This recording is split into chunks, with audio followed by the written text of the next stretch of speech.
Yesterday, December 7th, 1941, a date which will live in infamy, the United States of America was suddenly and deliberately attacked by the naval and air forces of the Empire of Japan.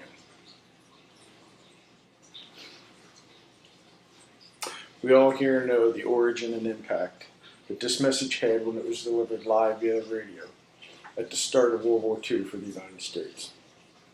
The use of radio for delivering a message is far more valuable than most people realize.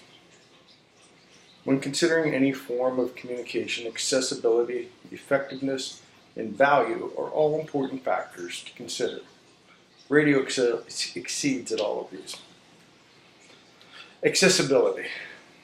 It's important to all forms of communication. Let's face it. There's no sense in creating a message delivering a message if it's not accessible. Radio can be transmitted around the world in a moment's notice. It's accessible in your home, your car, at work, the office, pretty much everywhere. In most cases, even people living in poverty and in third world countries have access to radio.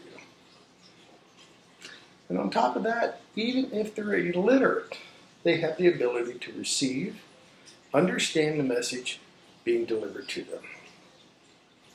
From a global perspective, there's really no question that radio is accessible and it's effective.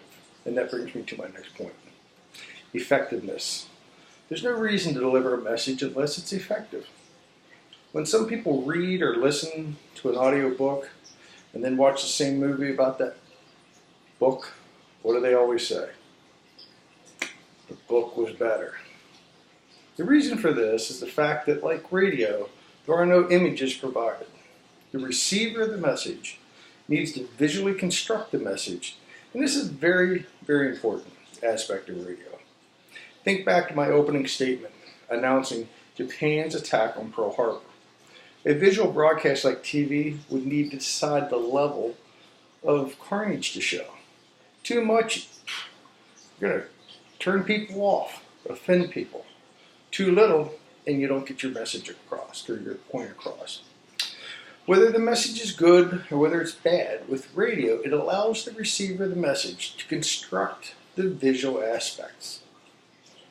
The bottom line is, with radio, the message is received by the individual. They, through their own imagination, construct the visual aspect of the message. It is custom made per person by the receiver. Even with all the millions being spent on special effects in the movies today, the industry still cannot compete with the visual imagination of each individual. Hence, the book was better. And that brings me to my final point, value. Let's face it, even if you want to communicate via smoke signals, you're going to have to buy some wood and a blanket. When it comes to communicating to a large number of people, it costs money. The value of communicating via the radio is about as good as it gets. When we evaluate the cost of communicating, we need to consider the cost of both the sending and the receiving of the communication. Radio is very inexpensive compared to other popular forms of communication like TV and newspaper. With printed material, you have to buy the newspaper. With TV, we all get a cable bill. With radio, except for the one-time minimal cost of the radio, the message is free. When you compare the different forms of popular communications, if you're looking for a communication medium that is easy to use, widely accessible, and understood, that is cost-effective, you need not look any further than radio. Chances are there's one within earshot of you now.